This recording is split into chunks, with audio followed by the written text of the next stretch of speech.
Okay, what is up guys? It's Skyling Theory here, bringing you an immediate analysis on The Legend of Zelda Echoes of Wisdom. Hope I got that name right. Let's hope I did. So right off the bat, this is an unscripted note-taking type of script. So this is an unscripted note-taking type of video. I literally just did bullet points. So we're just going to kind of breeze through this, go over any points of interest as we move forward throughout the trailer. So as the trailer starts, we get a good look at Link, right? And so the first thing that came to my mind when I was looking at Link was his sword. So his sword kind of has a teal color, and the only other sword that I remember having that teal color is the sword from Spirit Tracks. However, after looking at a picture of that, I realized that the sword actually doesn't really look like that at all, because it does kind of match the color scheme, the teal, like very light green blue type of color scheme. But the sword kind of has like these square curls that come in, and so from that it doesn't really look like the Locomo sword, which is the sword from Spirit Tracks. However, after looking at this certain picture here, which kind of shows like a weird 8-bit version of the Phantom sword from Phantom Hourglass, I see that those square curls are kind of present. So after thinking about that, I realized that I looked at both pictures of both swords, and this sword kind of looks like a mix of both of them. So could this game take place in New Hyrule after Spirit Tracks? Maybe Link combined the Locomo sword with the Phantom sword. Maybe that's why he wasn't able to truly defeat Ganon. Anyway, defeating Ganon is its own conversation. So let's kind of move forward here. Obviously, you need the Master Sword to fight Ganon, which Link does not have, and maybe that's why Link didn't successfully beat him, even though it kind of looked like he did here. So it's kind of weird what's going on with whether we really beat Ganon or not. But anyway, we kind of look at Link's clothes, and to be honest, the blue curls there, the teal, like square curls, kind of reminds me a little bit of Breath of the Wild, Tears of the Kingdoms, like what's it called, the Zonai or Lomai Labyrinth designs. Not really though. Kind of Wind Waker design though. It definitely reminds me of Wind Waker on the back of the hood there. And then it also kind of reminds me of the Link's Awakening teleportation. So maybe that's what it's akin to. Who knows? Anyway, moving on, let's look at Zelda's outfit when we look at this close up here. So at first, I thought that it was the outfit from Ocarina of Time, and it was just like a chibi form for like the Link's Awakening art style, but she's wearing her outfit from Ocarina of Time. So that's kind of what I was thinking, but I'm not really too sure. It could also be from A Link Between Worlds, but who really knows? Anyway, going back, or more of going into this battle with Ganon, we kind of see that when Link's fighting Ganon, at first I thought it was a clear gameplay. It's a sequel to Link's Awakening. You're fighting Ganon at the very beginning. You're fighting Ganon at the beginning. This is crazy. It's not really like gameplay at all, actually. I actually think it's a cutscene. So that's what's really interesting to me, is that this probably is a cutscene just because of these different angles when Link is like spinning his sword while fighting Ganon. So it's most likely a cutscene, especially because this happens at the beginning. There's no way you would fight Ganon that well at the beginning of a Zelda game. If we do play as Link and we fight Ganon at the beginning of the game and win, that's pretty insane. That would be a series first, where you fight Ganon and kinda win at the beginning. That would be really cool. Anyway, so even though Ganon kind of disappears, who knows if it's like a trick, like he wanted to trick Link so he could suck him into his world. I don't know. Yeah, this whole timeline thing is very interesting, where this goes in the timeline, because Ganon is beaten at the end of Zelda 2. I guess it could take place after Zelda 2. I don't know. I'm still thinking that this could take place in New Hyrule. I think that makes sense, just because of the sword, it being a mix of the Locomo sword and the Phantom sword. Although Link does need the Master Sword to defeat Ganon, at least most of the time, so it's very interesting where this goes in the timeline. As of right now, I'm not thinking child timeline. I'm thinking more either adult timeline, or I'm thinking, because remember, in the adult timeline, the Master Sword was destroyed, actually, because at the end of Wind Waker, or at least we believed it was destroyed. So maybe Link had to make a new sword, and maybe he combined the Phantom sword with the Locomo sword, and it's still, if those swords are combined, they're still pretty powerful, so who knows there. Anyway, let's kind of skip over to well, actually, let's go back to the Spear and the Trident. So the Spear and the Trident kind of spreads out and then brings Link into the portal. So it's kind of the Trident or the Spear that has the power to go into this void world. So that's important to remember. And Link is also still the one to beat Ganon. So he'll probably beat Ganon at the end. Zelda will probably meet up with him. Anyway, moving forward here, looking at Link's bow, I thought it was from Spirit Tracks as well because of the color scheme. It's actually not. It's just completely unknown. What is pretty cool though about this scene is that as Link is getting sucked into the void, he does shoot one arrow that cracks the glass on Zelda's imprisonment, which is really interesting.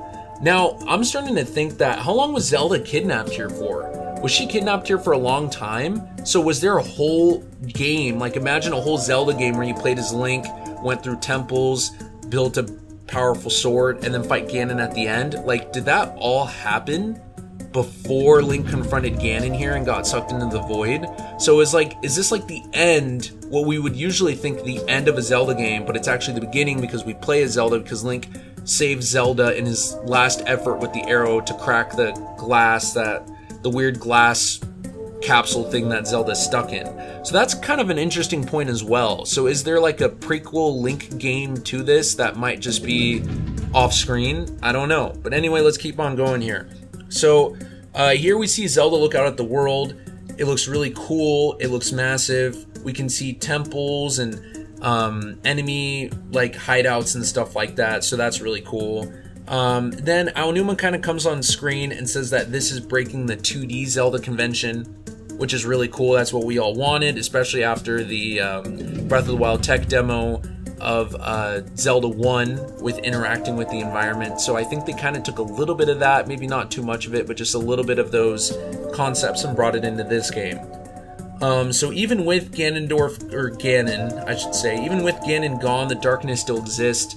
So I don't think Ganon fully died. I think it's likely that it was a trick, that he tricked Link to bring him in the void with him. Who knows? But yeah, the darkness still exists. Enemies still exist, of course. So Ganon's influence on the world, especially how it brings other people into the void as well. So yeah, that's pretty crazy. Now this is where things get really interesting. I think this is the only time in the trailer where we actually see Zelda going into the void world, where she's making getting the power to copy these water blocks. So we do know that we go into the void world as Zelda. So that's really freaking interesting. I really wonder like what's gonna happen there with that. So will we be able to find Link? Is Link playable? Well, wherever he is, I'm sure he would be able to take care of himself. But anyway, let's kind of keep on going here. So Zelda here has an underwater meter. And already this game is better than Tears of the Kingdom. Just kidding. Or maybe I'm not kidding. Anyway, so Zelda can swim in these blocks. It actually reminds me of Mario games like Mario Galaxy and Mario 3D World. How you kind of swim like in these square things that move up and down. So now we see Zelda run away from the void. So is it a game over if you get in the void? Or do you just end up in the void and then you just have to find a way to leave? Which means Link would be able to leave. So that's really interesting when we think about this. Let's see, let's keep on going here. Let's see here. Let's look at this old man really quick. So this old man, I believe he's Ashika, number 1. Here's kind of an Easter egg. There's Impa's straw hat from Breath of the Wild, Tears of the Kingdom there. And then as well as this specific lantern decoration behind this old man. That's kind of akin to how Kakariko Village looked in Breath of the Wild, Tears of the Kingdom. So I think it's likely that this man is Ashika. Finally, let's look at both types of Zora here in the trailer.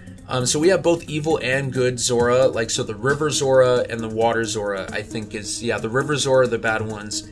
So I'm not sure. I think maybe this happened in the Oracle games, or in A Link Between Worlds. I'm not sure, but I'm pretty positive though that this is the first time we see both evil and good Zora together. Also, the Zora look like their Breath of the Wild versions, which is really cool. Kind of like, with the long tail on the head that kind of looks like hair. That's supposed to make you think it's hair. I don't know, but it's still pretty cool seeing evil and good Zoras here, the River Zoras and the clear water Zoras. You know, so yeah, that's really cool. I love that. Anyway, moving on, this is kind of a big thing right here. I don't even really know what to say about this, but it's the Deku Tree. So I don't know if they're trying to advertise the Lego set, which is a whole thing in of itself, but the Deku Tree really does look like it's from Ocarina of Time. So that's kind of what's throwing me off here. He really does look like his Ocarina of Time form. And then this plaque in front of him looks like it's from what's it called? Link to the Past or Link Between Worlds, or it looks like it's the entrance to the Forest Temple in Ocarina of Time. So it's kind of weird setup that we have here. Obviously, you know, the Zelda team wants to probably call from multiple Zelda games, like references from multiple Zelda games, so that way we get confused on where it goes in the timeline. But clearly this is a main line Zelda entry for the first time since 2015, since Triforce Heroes, that's not Breath of the Wild or Tears of the Kingdom. So for 9 years, this is the first time in Zelda history that we get a new installment that's not a remake or a remaster, that's not Breath of the Wild or Tears of the Kingdom. 9 years. Wow. Pretty crazy, man. Anyway, as we keep on going, just one other cool thing I wanted to see. So we know that Zelda can copy or echo enemies, I think is what it's called, and she can use them to fight at her side. Well, what's really interesting is that we actually see Zelda do this with Redeads. So we actually see Redeads return right here in this part of the trailer. So that's really cool. Redeads are back. And then finally, we kind of see like this final picture that's kind of like the logo and like the final, you know, art of the game, you know, at the end of the trailer. And it's very interesting because it shows Link and Ganon as like these ghosts that are like in the void. So it makes me think that Link and Ganon are stuck there together, and Ganon literally tried to trick Link. And so they're stuck together, and maybe that's why Link can't get out of the void. Or maybe he's just been fighting Ganon this whole time for the entire course of this game. I don't know, maybe until the very end.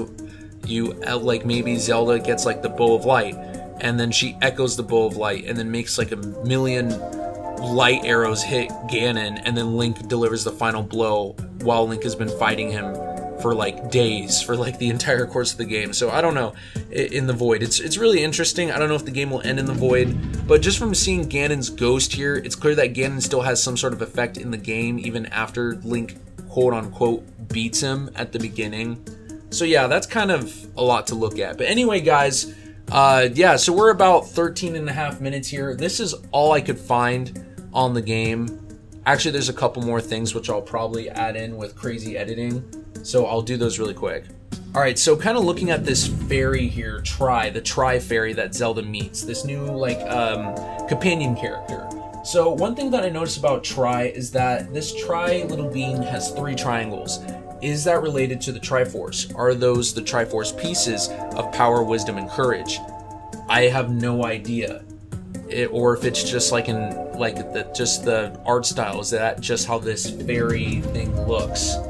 You know, it just has these 3 triangles on it. I don't know, but it's just interesting how it's called Tri, referring to Triforce. And it's interesting because we've been discussing where the Triforce is in Breath of the Wild and Tears of the Kingdom for many years now. So this is kind of weird, seeing a being that just has all 3 of the Triforce pieces. You know, there you go. There's the Triforce. Anyway, so it made me think, is this like a Triforce god? It also kind of looks like a Luma from the Mario Galaxy series, so I'm not really sure what this thing is. But clearly it's going to have an importance throughout the game, and it will probably grow. Maybe it has a greater form.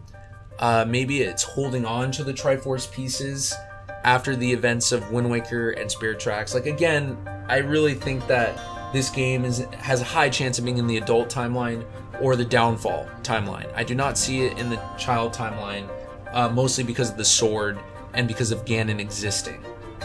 So yeah, that makes things very interesting as well. Also, for those of you who think that it could be the child timeline and that the 4 sword turned into the sword that Link has now, that can't be true. That the 4 sword looks completely different. I don't think it's a 4 sword, and it's Ganon was sealed in the 4 sword. So unless there's another game, unless this game just takes place after 4 Swords Adventures, and there's supposedly, like, in the future we'll get a game in between Four Swords Adventures and Echoes of Wisdom. I have no idea. But honestly, the whole timeline conversation for this game is really interesting. I'll probably have to make a whole, like, betterly scripted video on it. Anyway, kind of moving on here. Also wanted to talk about this yellow statue on the map.